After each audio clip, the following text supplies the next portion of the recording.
কেমন আছো তোমরা? আমি আমি তো অনেক ভালো আছি। আজকে তোমাদেরকে একটা বিষয় নিয়ে বলবো। বিষয়টা হচ্ছে নকল। নকল নাকি একটি আর্ট, তাই না? না স্যার না। হুম? আচ্ছা। ও না না না, ঠিকই তো। নকল তো আর্ট না, নকল একটি শিল্প, একটি হস্তশিল্প। না না স্যার, এটা অত্যন্ত জঘন্য একটা শিল্প, তাই না? নকল কিভাবে ভালো জিনিস হয় স্যার? একটা হাত লুকিয়ে তো লাভ নেই, আরেকটা হাতেও তো আছে। দুহাত ভর্তি লেখা, দুহাত ভর্তি নকল। ও আচ্ছা, নকল তো আবার দু প্রকার। একটা হচ্ছে ঝাড়া নকল, ঝাড়া নকল। জি, আরেকটা পাড়া নকল। কি প্রাউডলি বলছে। Thank you sir. Excuse me আসলে প্লিজ।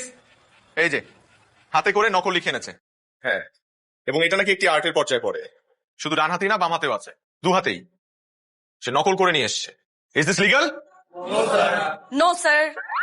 দ্যাটস ওয়াই এই ইলিগাল কাজের জন্য আমি সিমিকে পরীক্ষা দিতে দিব না। She is expelled. Sir sir sir please sir.